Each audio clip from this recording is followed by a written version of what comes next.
ऐसा क्या किया है मैंने फुप्पो जो दाग लग गया है मुझ पर? तलाक अगर दाग है, जुर्म है, सजा है, तो इसका मुजरिम सिर्फ सैफ है, मैं नहीं। और क्यों करती मैं बर्दाश्त? मैं जाहिल हूं, माजूर हूं, बेबस हूं, मजबूर हूं, जो ज्यादती और जुल्म होता देख कर भी उसके घर पर पड़ी रहती, भीख मांगती उसके साथ की। बेटा, ये माशरा बहुत जालिम है। बेटी को अगर तलाक हो जाए ना तो माँ बाप जीते जी मर जाते हैं। देखो देखो जरा अपने बाप की हालत क्या हो रही है। तो फिर माशरे को चाहिए कि वो अपनी सोच को बदलें। रिश्तेदारों को चाहिए कि वो जख्मों पर मरहम रखें, नमक ना छिड़कें। नहीं मामू, मैं नहीं रह सकती शानी के बगैर। वो हो सकता है बेरहम, मैं नहीं हो सकती। एक रात गुजारी थी शानी के बगैर, ऐसा लगता था जैसे किसी पहाड़ के नीचे आकर मरने लगी हूँ। सांस आना बंद हो रहा था। उफ मेरे खुदाया, ये बेवकूफ ममता, इसका क्या करें? अब तुमने मजीद कोई और बेवकूफ़ी नहीं मारनी है, समझ रही हो? तुमने सैफ से शानी का खर्चा लेना है। ये फजूल की गैरत कि मेरा बच्चा है, मैं खुद ही पाल लूंगी, मुझे किसी की खैरात की जरूरत नहीं है। तुम ऑलरेडी उसकी औलाद पाल कर उस पर एहसान कर रही हो और वो आजाद होकर अपनी नई बीवी के साथ मजे कर रहा है, समझ रही हो तुम? तो करने दें, मुझे क्या फर्क पड़ता है। मुझे अब कुछ नहीं चाहिए उन लोगों से मामू। अरे यार, की क्या बेवकूफी है? बेटा, बच्चा पालना इतना आसान नहीं है। अच्छा ठीक है, अच्छा ये बताओ कि जॉब का क्या सोचा? बस इद्दत के फौरन बाद अप्लाई करूंगी। ठीक है, ये भी ठीक है। अच्छा सुनो, उदास नहीं होना और ज्यादा स्ट्रेस नहीं लेना। ये जिंदगी के स्पीड ब्रेकर पर लगने वाली एक मामूली सी ब्रेक है। इससे जिंदगी की गाड़ी स्लो तो होगी लेकिन रुकेगी नहीं। तुम्हें अपनी जिंदगी की गाड़ी फुल स्पीड पर चलानी है, इस मामूली से स्पीड ब्रेकर को भूलकर, समझ रही हो? थैंक यू मामू, काश सब रिश्तेदार आप जैसे होते। बेटा, सारी दुनिया की किस्मत इतनी अच्छी नहीं है कि सब दुनिया तुम्हारे मामू जैसी हो जाए। आप ये सब छोड़ें, बताएं पाकिस्तान कब आ रहे हैं? पता नहीं, कुछ कह नहीं सकता। बाजी कहाँ है? अम्मी और अब्बू नीचे बैठे हैं, सीमा फुप्पो और इफ्तिखार अंकल आए हुए हैं। तो ओह नो। जो लोग दूसरों को खुश नहीं रखते ना, खुद कभी खुश नहीं रह सकते।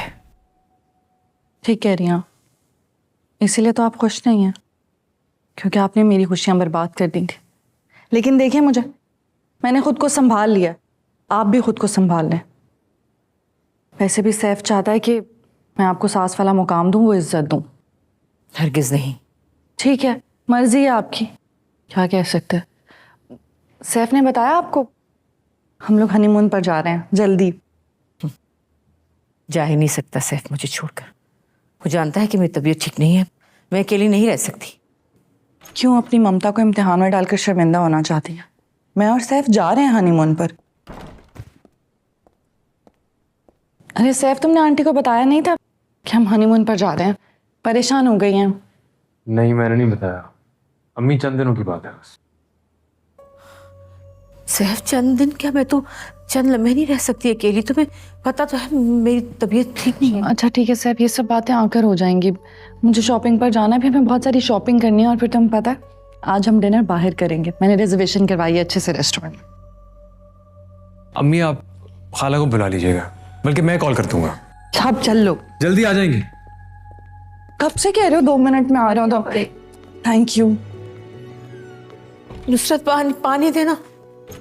जी आप ठीक है ना? हाँ ठीक हूँ, बस पानी लियो, पानी लियो।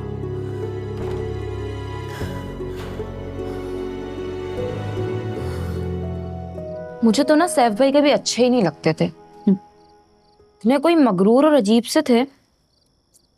आपसे एक बात पूछूं? क्या आप शानी को छोड़कर चले जाएंगी? ये किसने कहा है तुमसे? अम्मी और अब्बू कह रहे थे कि वो आपकी शादी कर देंगे और शानी को हम अपने पास ही रख लेंगे। आप रह लेंगे क्या शानी के बगैर? शानी कहीं नहीं जा रहा क्योंकि मैं कहीं नहीं जा रही और कोई शादी वादी नहीं हो रही। ये तो बेस्ट है। साथ साथ रहेंगे। तुम बड़ी खुश लग रही हो कोको। हाँ, क्योंकि किरण बाजी और शानी अब हमारे साथ ही रहेंगे। ये क्या कह रही है अम्मी? आप लोग माहम की शादी पे फोकस क्यों नहीं कर रहे? मेरे पीछे क्यों पड़ गए हैं? अभी नहीं, तुम्हारी इद्दत के बाद सोचेंगे कि क्या करना है। अम्मी, मुझे इस शादी के लफ्ज से नफरत हो गई है। खुदा का वास्ता है, मुझे मेरे हाल पर छोड़ दें। तो बेटा, पहाड़ जैसी जिंदगी तुम कैसे काटोगी? मेरी जिंदगी है ना अम्मी, तो इसके फैसले भी मैं खुद करूंगी, रिश्तेदारों और खानदान वालों के प्रेशर में आकर नहीं। फैसला गलत होगा या सही होगा मेरा। बेटा, तुम जानती हो ना हमारा माशरा तलाक याफ्ता औरत को किस नजर से देखता है। तो ये माशरा तब कहां होता है अम्मी, जब औरतों के साथ ज्यादती हो रही होती है। और दूसरी शादी की क्या गारंटी कि चल जाएगी?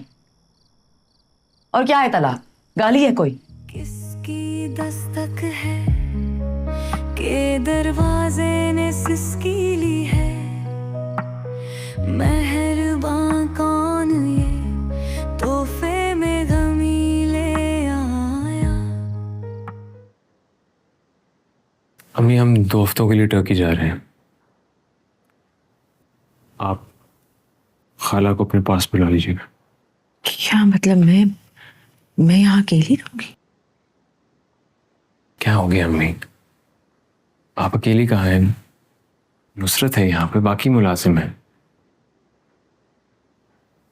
और पहले भी तो बाबा जाया करते थे और मैं भी घर पे नहीं था। आप मैनेज कर लेती थी ना। पहले और अब में बहुत फर्क है सैफ।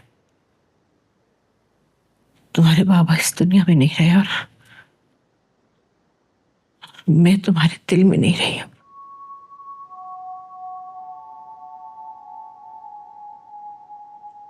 अम्मी, आप इमोशनल हो रही हैं और कोई बात नहीं है।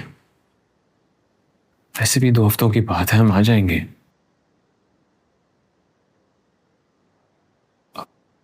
आप कहती हैं तो मैं सारा से बात करता हूँ, आप उसके पास चली जाएं।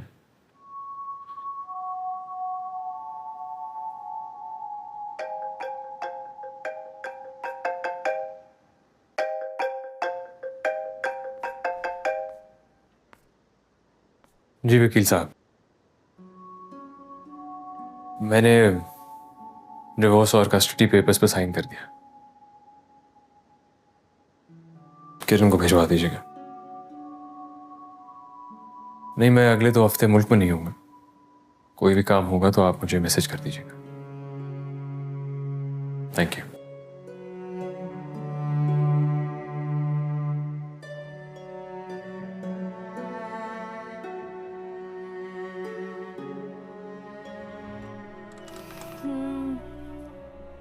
सही है, ठीक है, मैं फिर बात करती हूँ।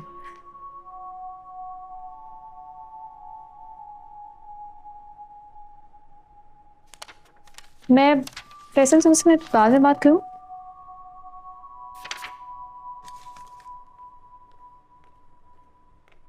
किरण, ये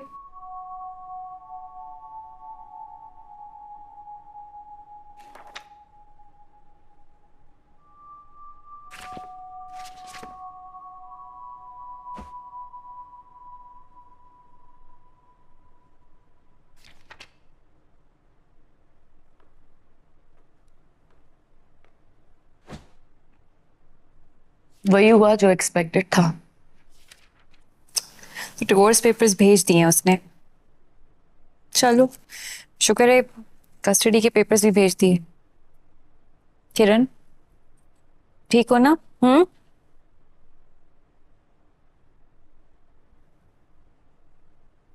ये ठीक हूँ। जो भी था एक रिश्ता था ना, एक ताल्लुक था। उसकी तरफ से ना सही, मेरी तरफ से तो था। और पता है माँ, मैं ना ढलने लगी थी उन रिश्तों में। अब यूं लग रहा है जैसे किसी ने मेरे वजूद से कुछ नोच कर फेंक दिया। दर्द ना होते हुए भी दर्द है। समझो कि एक नासूर था जो तुम्हारे वजूद से कट गया है। किरण, तुम्हें हिम्मत नहीं हारनी अब, बिल्कुल भी। अफसुर्दा नहीं होना, हम सब है तुम्हारे साथ, मैं हूं तुम्हारे साथ। तुम फिक्र नहीं करो, मैं संभाल लूंगी खुद को। You okay? तुम्हारे साथ रफाकत पे मान था मुझको, तुम्हारा हाथ जो थामा तो खुद को छोड़ दिया। बस एक तेरा भरोसा तो